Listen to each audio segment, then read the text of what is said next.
Hello friends, आप सभी का स्वागत है यूट्यूब चैनल विजेता कुल में। तो साथियों, इस वीडियो में हम सामान्य हिंदी का फिर से महत्वपूर्ण 30 क्वेश्चन डिस्कस करने वाले हैं।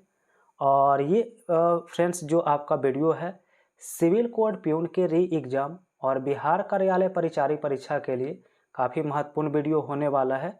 साथ ही साथ सामान्य हिंदी का और भी जो भी एग्ज़ाम में आपका सवाल पूछा जाता है उसके लिए भी काफ़ी इम्पोर्टेंट होगा। तो चलिए शुरू करते हैं वीडियो। आप लोग देखिए कितना सही कर पा रहे हैं, कमेंट में ज़रूर बताइए। तो 71 से 100 तक सवाल होगा सामान्य हिंदी का। तो पहला सवाल है कि भाववाचक संज्ञा इनमें से कौन है? भाववाचक संज्ञा इनमें से कौन है? फ्रेंड्स, भाववाचक संज्ञा जो होता है वो प्रदर्शित करता है फ्रेंड्स अवस्था को। किसे प्रदर्शित करता है? तो अवस्था या दशा इत्यादि को संदर्भित करता है। या यूँ कहें तो भाववाचक संज्ञा वैसी संज्ञा होती है जिसे हम सिर्फ महसूस कर सकते हैं, उसे हम टच नहीं कर सकते, छू नहीं सकते। जैसे में आपका यौवन और बुढ़ापा, ये दोनों के दोनों शरीर की अवस्थाएं हैं, इसलिए ये भाववाचक संज्ञा होगा। तो उत्तर इसका डी करना होगा, उपयुक्त में से एक से अधिक।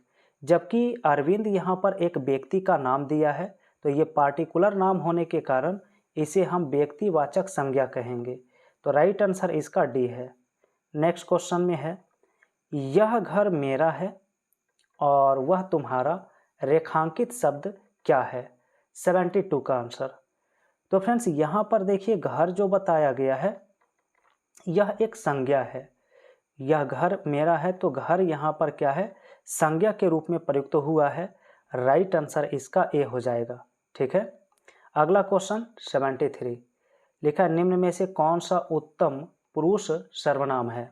ठीक है, उत्तम पुरुष सर्वनाम। तो फ्रेंड्स, उत्तम पुरुष वो होता है जो बोलने वाला होता है। बोलने वाला को उत्तम पुरुष कहते हैं। जैसे में ऑप्शन सी में मैं लिखा है, तो मैं आपका उत्तम पुरुष होगा। जबकि सुनने वाला मध्यम पुरुष होता है, तो ऑप्शन ए में तुम जो लिखा गया है ये आएगा मध्यम पुरुष में। जबकि जिसके बारे में बोला जाता है या कहा जाता है उसे अन्य पुरुष कहते हैं। तो यहाँ पर वह जो लिखा गया है ये अन्य पुरुष के उदाहरण होंगे। तो इस सवाल का राइट आंसर कौन सा हुआ था? Option C. नेक्स्ट 74 में है, लिखा, रिक्त स्थान को भरने के लिए उपयुक्त शब्द का चयन करिए। क्वेश्चन में है कि बूढ़ा आदमी अपने से दुखी है। तो बूढ़ा आदमी दुखी है अपने बुढ़ापे से, लिखना होगा ऑप्शन बी। इसके बाद अगला क्वेश्चन 75 है, लिखा, मैं 1 लीटर दूध पीता हूँ, इनमें विशेषण शब्द बताइए क्या है? तो फ्रेंड्स यहाँ पर देखिए विशेषता है 1 लीटर। 1 लीटर जो होता है ये परिमाणवाचक विशेषण कहलाता है। क्या कहलाता है? परिमाणवाचक विशेषण। तो 1 लीटर यहाँ पर विशेषण शब्द होंगे। नेक्स्ट 76 नंबर सवाल है, लिखा, उत जोड़ ज्वल संधि से बना शब्द निम्न में से क्या होगा? तो उत जोड़ ज्वल से बनता उज्ज्वल, ऑप्शन डी। नेक्स्ट लिखा है, जितेंद्रिय शब्द का सही संधि विच्छेद करिए, क्या होगा? तो फ्रेंड्स, जितेंद्रिय का होता है जीत प्लस इंद्रिय, ऑप्शन ए हो जाएगा। इसके बाद अगला क्वेश्चन 78 में है, लिखा, पॉकेट मार शब्द में कौन सा समास होगा? तो पॉकेट मार जो होता है ये तत्पुरुष समास होता है, ऑप्शन बी हो जाएगा। नेक्स्ट लिखा, आजन्म का समास बताइए कौन सा है? तो आजन्म जो होता है फ्रेंड्स ये आपका होता है जन्म भर। तो इसका प्रथम पद जो है वो अवयव है, जिसके कारण इसे हमें अव्ययी भाव समास लिखना होगा, ऑप्शन डी करना होगा। नेक्स्ट लिखा है, जो दूसरों का उपकार माने। जो दूसरों की उपकार मानता हो उसे कृतज्ञ के नाम से जानते हैं, ऑप्शन ए होगा। जबकि इसी का अपोजिट कृतधन होता है, जो दूसरे के उपकार को नहीं मानता है। तो अगला क्वेश्चन 81 है, लिखा है, कालांकित शब्दों के स्थान पर एक विकल्प में से चुनिए। सवाल है, ऊपरी कही गई बात याद रखने योग्य के लिए एक शब्द क्या होगा?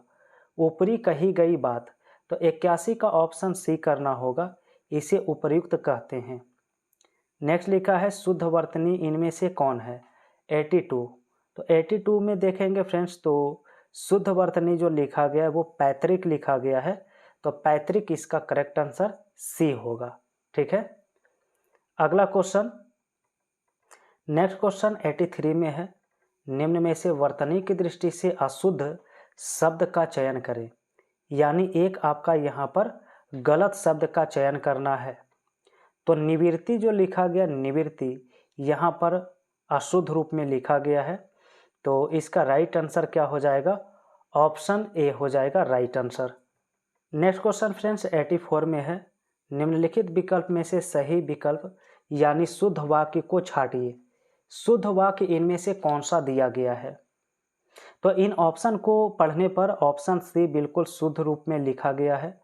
यहाँ ईमानदार और उदार लोग रहते हैं, ये सेंटेंस बिल्कुल सही है, ऑप्शन सी हो जाएगा।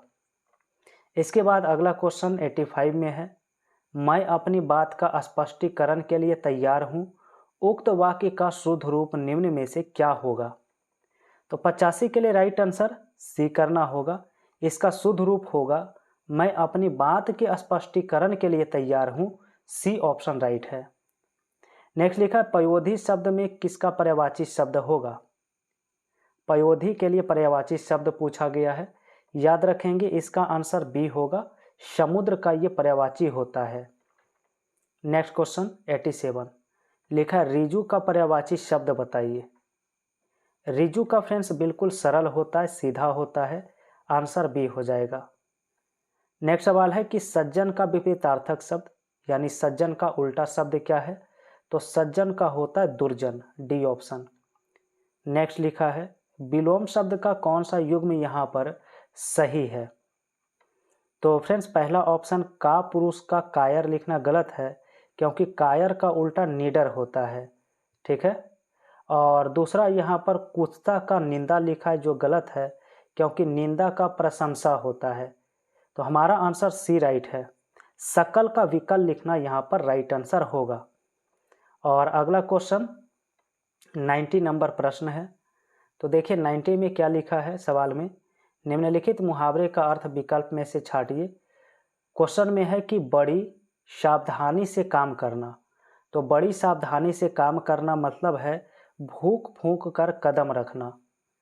इसके बाद अगला प्रश्न लिखा, यदि आर्थिक स्थिति ठीक ना हो तो ठीक बात नहीं है।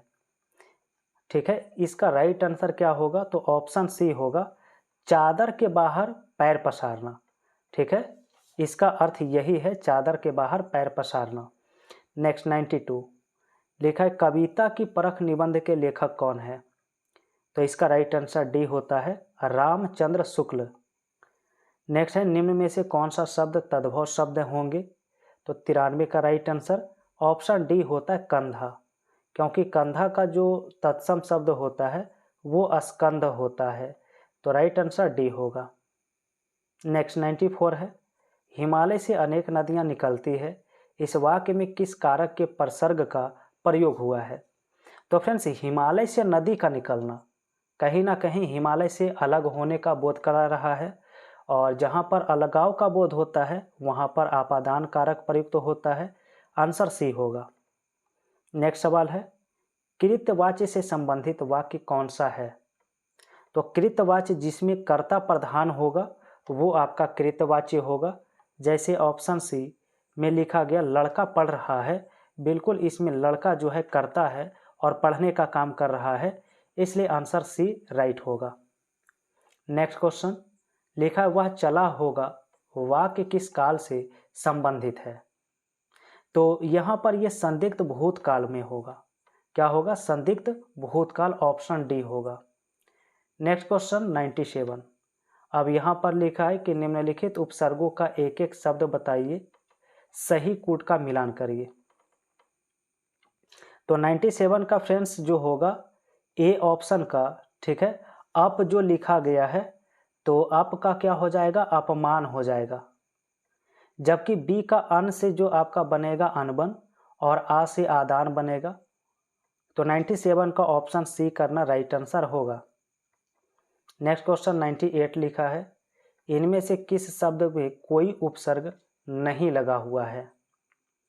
ठीक है।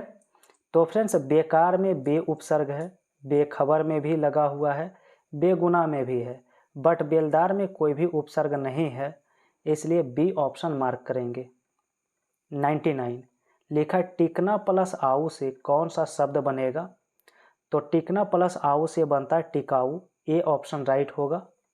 और आज का अंतिम प्रश्न 100 नंबर सवाल है, जिसका आंसर आपको कमेंट में बताना है। लिखा निम्नलिखित प्रत्यय में से प्रत्येक के योग से एक एक शब्द की रचना कीजिए और गलत का चयन करिए, कौन सा गलत लिखा गया है।